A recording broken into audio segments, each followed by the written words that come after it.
Vitu gani bwana? Asa mwenye sio unajua mboga moja uwezi. Kama unataka mimi nikupikie hapa nikupikie dagaa. Lakini unataka mboga nyingi, afu uvumilivu una. Ndio kuoa nimeambia kabisa leo unapika chap chap, yani kama jiko, wewe yes kabisa. Hakuna shangaa mambo mengi, sangapi, hii sangapi. Mwisho wa siku unakubu mimi tena nyuma. Hilo Mungu unalo kwani mimi hapa pika kwa hela mimi nikoje. Ningekuwa hela mapema, mimi ningekuwa nishaenda sokoni hapa kwa zamani nikakula. Nini? Unachelewesha mwenyewe huyu ndio yatumie. Nini? Wewe hapo nini?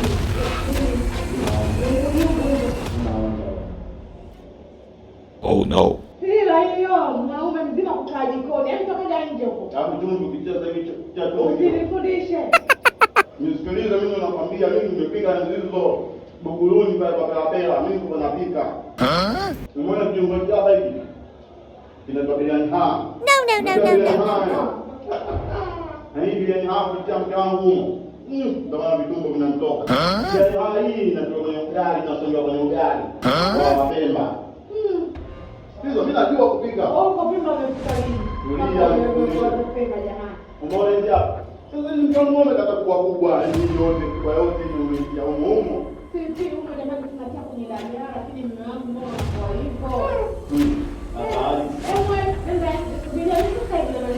Mtaangalia nyama mtakula. Chakula hii hizi zote ndio. Yaani kipindi hicho mimi napika kwa pela. Sasa wewe mwenyewe ndio mambo sasa hivi vipi kama wewe kwa nje ndio unachanganya tu.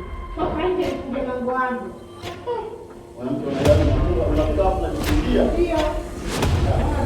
Naomba kwa nini? Jana kuma naye.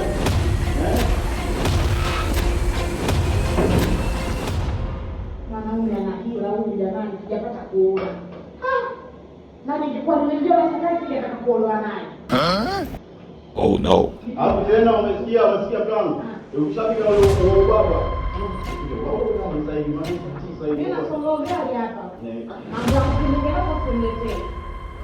Wewe kila kitu tunakula wali tu, gari sio kwa nini kabisa kula. Wewe sasa tunataka moja na sababu ndio ndio kuanza. Sasa hadi bwana. Yaani tunaangalia nimejengeka kama kitu gani? Haya sana. Usinieleze jamani mkanikodesha mtoa wako.